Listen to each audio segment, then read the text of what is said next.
You know the old saying, it takes a village? Well, the same is true for our Sertoma clubs. It takes the combined efforts of many volunteers to make our numerous programs, projects, and events possible.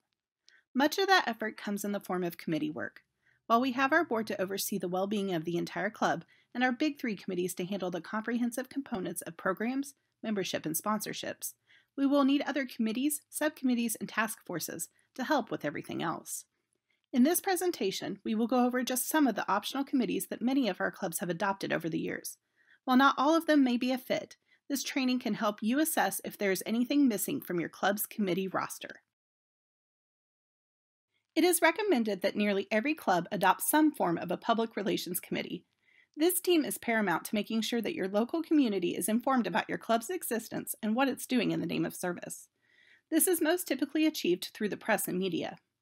Additionally, this committee also helps the club build and foster new partnerships, develop local and national mission awareness, and publicly recognize club members and award recipients for their community contributions. Attendance is a good barometer of a club's overall health, which means the work of this committee can be very important to your club. The attendance committee's primary responsibility is to help the club meet its attendance goals. As a rule of thumb, 60% is considered minimum, 70% is good, and 80% is desirable. When a member becomes irregular in attendance, the attendance committee should find out why. They do this by identifying issues impacting a member's interest. This can vary from club politics, to meeting topics, to volunteer opportunities.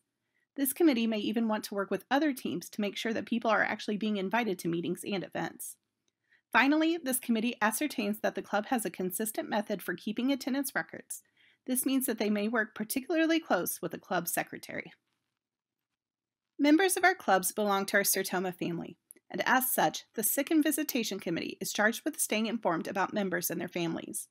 They will help do things like coordinating visits to sick, hospitalized, or homebound members, as well as taking care of cards, gifts, and flowers when appropriate. Of course, the committee will need to work with the board of directors to establish a policy for sending flowers or fruit baskets when a member is ill or there is a passing. Determining club policy early on is important because once you begin gift giving, it's difficult to change the policy. You want to set the expectation for protocol up front. The committee will also likely assist the club secretary with necessary notifications to National, especially upon the passing of a member. On to the social committee. This one can be a fun one to be involved with. This team is charged with putting together social events, hopefully at least quarterly. These functions help a great deal in establishing the identity of the club and building member relationships. Making sure these activities involve the member's family can especially enrich Sertoma Fellowship.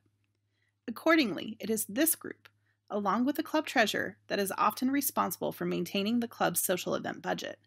Members will want to consider any administrative costs that will not be passed on to or covered by attending, including things like complimentary meals or entertainment.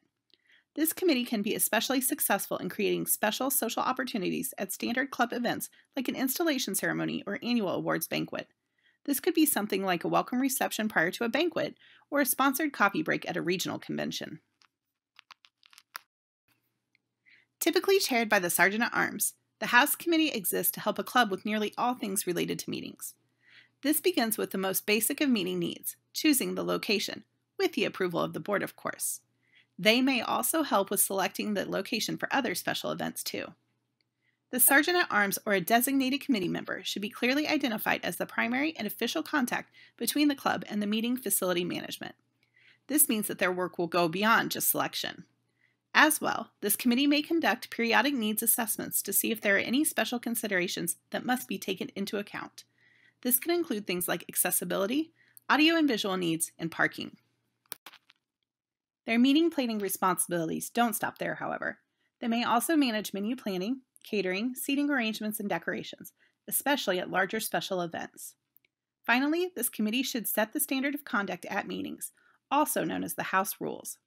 After approval by the Board of Directors, the committee should be empowered to see that all these rules are enforced. Requests by members for revision of the rules or complaints regarding enforcement should be referred to the committee. After careful consideration, these requests, with committee recommendations, should then be referred to the board for an ultimate decision. Making your members feel welcome is important to making your club experience inviting, and that's where your reception committee comes in.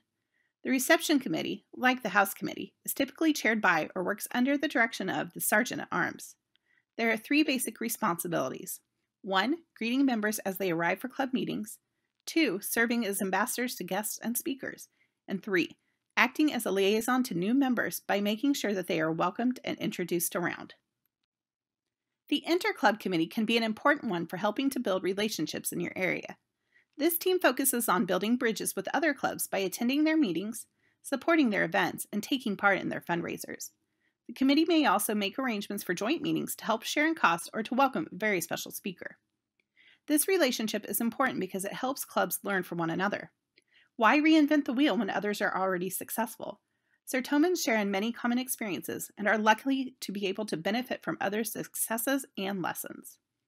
Building relationships with other clubs can also facilitate partnership opportunities. This may mean things like organizing a large community event, putting together a more expansive scholarship program, or supporting another nonprofit organization like the Boys and Girls Club or Meals on Wheels. And finally, but certainly not least, the Incentives Committee exists to recognize club members. It's important to acknowledge the hard work and many successes of our members. That is why the National Sertoma Organization has put together such a comprehensive awards program. You can learn more about this program in the Member Center at members.sertoma.org. There are 2 parts of the awards program. There are the individual awards that recognize specific members for their achievements. One such award is GEM, which honors first-year members in particular. Sertoma also has special awards for clubs. These help honor successes in membership, marketing, and more.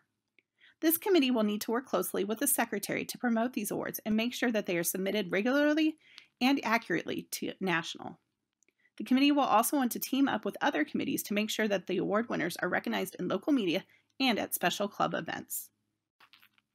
This concludes today's session. Your learning shouldn't stop here. You can find additional information in our many committee manuals and trainings in the Sertoma Member Center at members.sertoma.org. You can also connect with other members and national staff by joining our exclusive Facebook group using the link on your screen.